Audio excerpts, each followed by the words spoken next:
Let's queer up sports. Rugby World Cup honors the founder of France's first gay rugby club. Cyril Leroy, the founder of France's first gay rugby team, was honored before the first game of Rugby World Cup near Paris.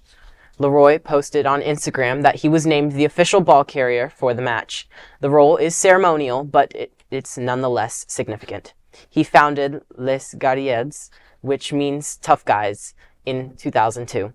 Rugby has been his favorite sport since his childhood. He said, quote, "I really wanted to play, but there was no gay team for that. So I decided to create one from scratch," end quote. There are now other gay rugby teams in France for both men and women. Leroy's honor at the opening of the World Cup shows the Federation's commitment to inclusion and rugby for all. Leroy's told Outsports, quote, "It's a big symbol, and we'll have the opening ceremony and President Macron and other dignitaries will be in the stadium, so I'm really pleased," end quote. I think he did exactly what he was supposed to. If there isn't a space for us, make it. And I think that it's amazing that everyone else around him is seeing that and that they're honoring that.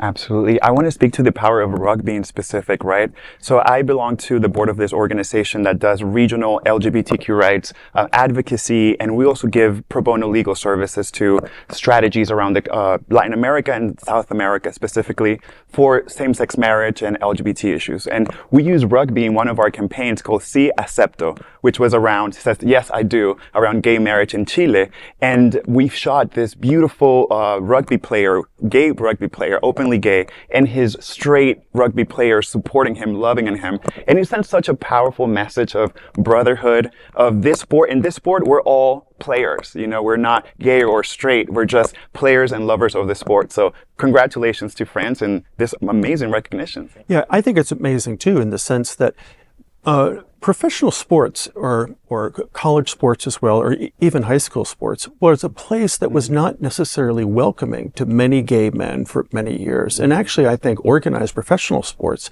is probably one of the last bastions in the commercial world.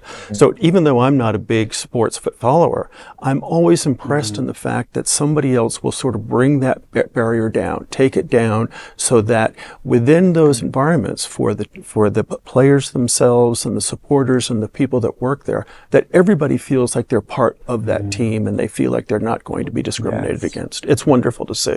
You know, you talk about the professional sports, and even that's starting to crack.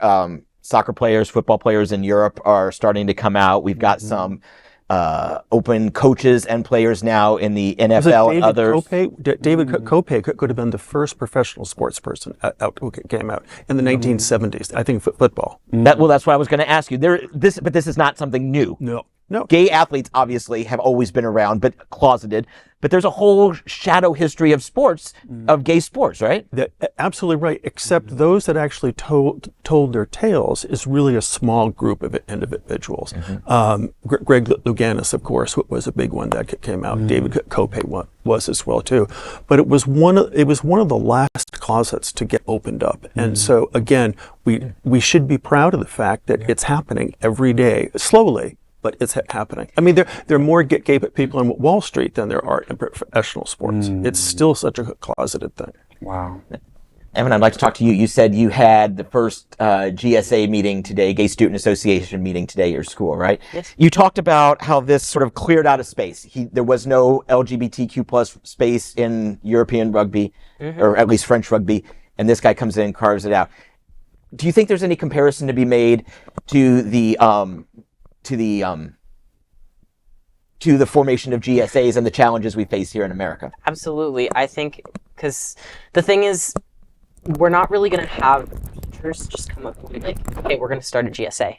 You know, it takes a group of kids or a student who knows a group of kids who come in and ask, hey, do you want to be a sponsor for this GSA? Because we need this resource. So without those few people starting to create that space, it's really not going to happen. And I think that it's really up to us to create those spaces for not just ourselves, but for everyone who comes after us. Well said. Beautifully said. So thank you to Cyril for your work a generation ago, 20 years ago, and thank you to World Rugby for seeing us and accepting us and putting us where we should be, which of course is with everyone else. Mwah. Play me. Indeed.